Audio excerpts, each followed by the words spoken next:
বেহেশতের আমল YouTube channel সুপ্রিয় দর্শক, তাকবীরে তাশরিক ২৭শে মে আজ বুধবার ফজর থেকে বাংলাদেশে আরম্ভ হয়ে গিয়েছে। তাকবীরে তাশরিক প্রত্যেক মুসলমান নর ও নারীর উপর ওয়াজিব বিধান।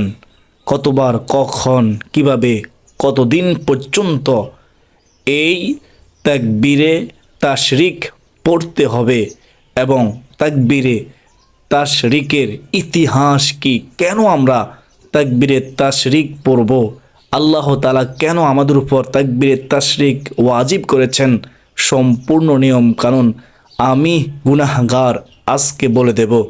আপনারা যদি জানতে চান ধৈর্য সহকারে শেষ পর্যন্ত মনোযোগ দিয়ে শুনতে হবে। আমরা প্রথমত তাকবীরে তাশরিকের ইতিহাস সম্পর্কে জেনে নেই। তাকবীরে তাশরিকের ইতিহাস, সুপ্রিয় দর্শক, হযরত ইব্রাহিম আলাইহিস সালাম আল্লাহর পয়গম্বর, হযরত জিবরাইল আলাইহিস সালাম এবং হযরত ইসমাইল আলাইহিস সালাম এর একটি ঐতিহাসিক ঘটনার মাধ্যমে এই তাকবীরের সূচনা হয়েছে। এই তাকবীরের সূচনা হয়েছে সুবহানাল্লাহ। হযরত ইব্রাহিম আলাইহিস সালাম যখন তার পুত্র ইসমাইল আলাইহিস সালামকে আল্লাহর হুকুমে জবেহ করতে উদ্যত হন, তখন হযরত জিবরাইল আলাইহিস সালাম আল্লাহর নির্দেশে বেহেশত থেকে একটি দুম্বা নিয়ে দুনিয়ায় অবতরণ করতেছিলেন। তিনি ভয় পাচ্ছিলেন, তিনি এই আশঙ্কা করতেছিলেন যে তিনি পৌঁছানোর আগেই হয়তো ইব্রাহিম আল্লাহর পয়গম্বর আলাইহিস সালাম হযরত ইসমাইল আলাইহিস সালামকে কোরবানি করে দিবে, জবেহ সম্পন্ন করে ফেলবে। তাই তিনি হযরত জিবরাইল আলাইহিস সালাম দূর থেকে উচ্চ স্বরে বলে উঠলেন, আল্লাহু আকবার, আল্লাহু আকবার। অর্থ আল্লাহ মহান, আল্লাহ মহান, আল্লাহ সর্বশ্রেষ্ঠ। আল্লাহু আকবার দুইবার উচ্চারণ করলেন কে? হযরত জিবরাইল আলাইহিস সালাম। হযরত ইব্রাহিম আলাইহিস সালাম তখন আকাশ থেকে এই তাসবিহ শুনতে পেয়ে আকাশের দিকে তাকান এবং জিবরাইল আলাইহিস সালামকে দুম্বা সহ দেখতে পান। তখন তিনি হযরত ইব্রাহিম আলাইহিস সালাম আনন্দে বলে ওঠেন, লা ইলাহা ইল্লাল্লাহু ওয়াল্লাহু আকবার। অর্থ আল্লাহ ছাড়া কোনো উপাস্য নেই এবং আল্লাহ মহান, আল্লাহ সর্বশ্রেষ্ঠ। সুবহানাল্লাহ।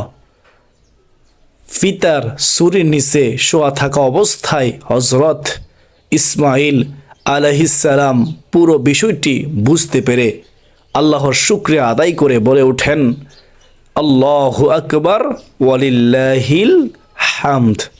সমস্ত প্রশংসা আল্লাহ তাআলার জন্য, আল্লাহ মহান।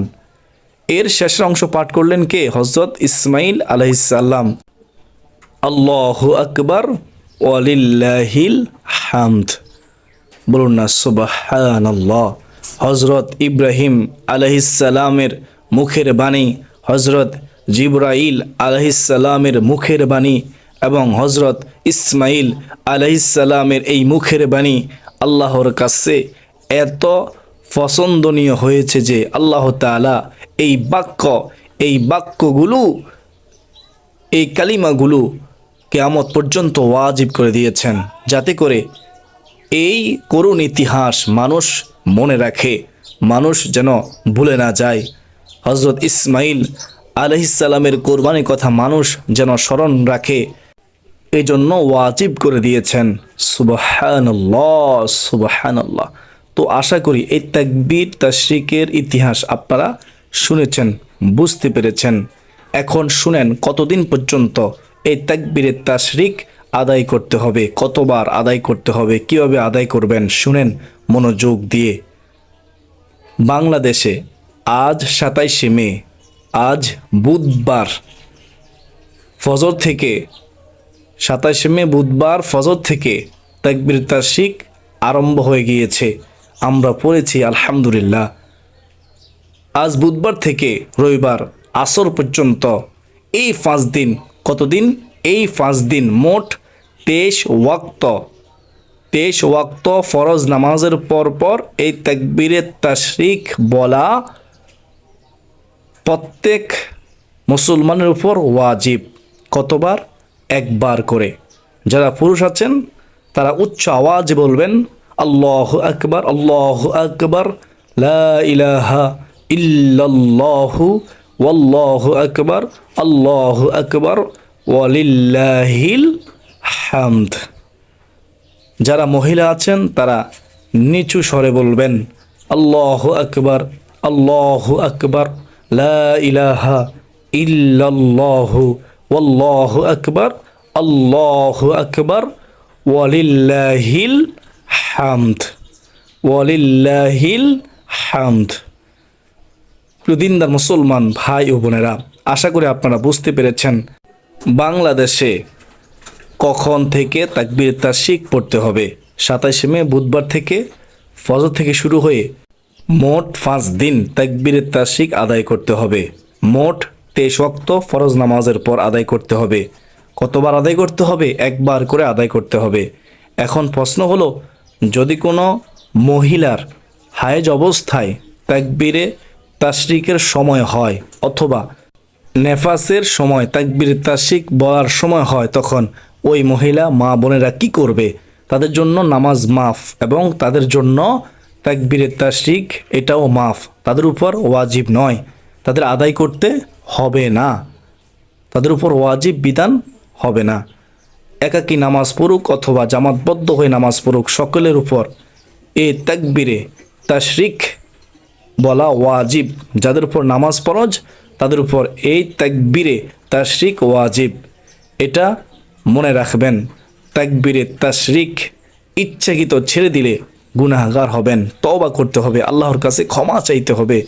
ভুলে গেলে করণীয় কি? নামাজ শেষ করে প্রিয় দর্শক কোনো কথাবার্তা বা নামাজ পরিপন্থী কাজ করার আগেই তাকবীর বলতে হবে। যদি কথা বলে ফেলেন বা নামাজের পরিপন্থী কোনো কাজ করে ফেলেন, মসজিদ থেকে বের হয়ে যাওয়া হয়, তবে ওয়াজিবটি ছুটে যাবে এবং এর জন্য অবশ্যই তওবা করতে হবে। এর কোনো কাজে নেই। ইমাম ভুলে গেলে করণীয় কি এটাও জানতে হবে আমাদেরকে। ইমাম ভুলে গেলে করণীয়, জামাতে নামাজ পড়ার সময় ইমাম তাকবীর বলতে ভুলে গেলে মুক্তাদিরা ইমামের অপেক্ষা না করে নিজেরা তাকবীর পাঠ করবেন। মুসল্লিরা তাকবীর পাঠ করা শুরু করে দিবেন। আমরা যখন জামাতবদ্ধ হয়ে নামাজ আদায় করব, ফরজ নামাজের পরে আমরা সবাই একসাথে উঁচু আওয়াজে এই তাকবীরের তাশরিক আমরা আদায় করব ইনশাআল্লাহ। 3 বার আদায় করা মুস্তাহাব, একবার আদায় করা ওয়াজিব। আপনি চাইলে 3 বারও আদায় করতে পারেন, আপনি চাইলে একবার আদায় করতে পারেন। আল্লাহু আকবার, আল্লাহু আকবার, লা ইলাহা ইল্লাল্লাহু ওয়াল্লাহু আকবার, আল্লাহু আকবার, ওয়ালিল্লাহিল হামদ। আল্লাহু আকবার, আল্লাহু আকবার, লা ইলাহা ইল্লাল্লাহু ওয়াল্লাহু আকবার, আল্লাহু আকবার, ওয়ালিল্লাহিল হামদ। আল্লাহ তাআলা আমাদের সবাইকে, প্রত্যেক মুসলমানকে তাকবীর তাশরিক আদায় করা তৌফিক দান করুন। সকলে বলি আল্লাহুম্মা আমিন। আরাফা দিনে রোজা রাখবেন। রোজা রাখতে পারলে নবীজি সাল্লাল্লাহু আলাইহি ওয়াসাল্লাম বলেছেন, আগের 1 বছরের গুনাহ এবং সামনের 1 বছরের গুনাহ আল্লাহ তাআলা ক্ষমা করে দিবেন। আজকে আমরা অনেকে রোজা রেখেছি, আল্লাহ তুমি আমাদের রোজা কবুল করো। আরাফার দিনে বেশি বেশি দোয়া করবেন। এই দোয়াটি পড়বেন, লা ইলাহা ইল্লাল্লাহু ওয়াহদাহু লা শারীকা লাহু লাহুল মুলকু ওয়া লাহুল হামদু ওয়া হুয়া আলা কুল্লি শাইইন কাদির। অর্থ হলো লা ইলাহা ইল্লাল্লাহু, আল্লাহ তাআলা ছাড়া কোনো ইলাহা নেই, ওয়াহদাহু তিনি একক, লা শারীকা লাহু তার কোনো কিছুর শরিক নেই। লাহুল মুলকু, রাজত্ব তারই, ওয়ালাহুল হামদু, সমস্ত প্রশংসা একমাত্র আল্লাহর জন্যই। অহুয়া আলা কুল্লি শাইইন কাদির, তিনি সর্ববিষয়ে সব কিছুর উপর সর্বশক্তিমান, তিনি আল্লাহ। সুবহানাল্লাহ, সুবহানাল্লাহ। সকল নবী রাসূলগণ এই বাক্যটি পড়েছেন। আমার নবীজিও এই কথা, এই বাক্যটি বলেছেন।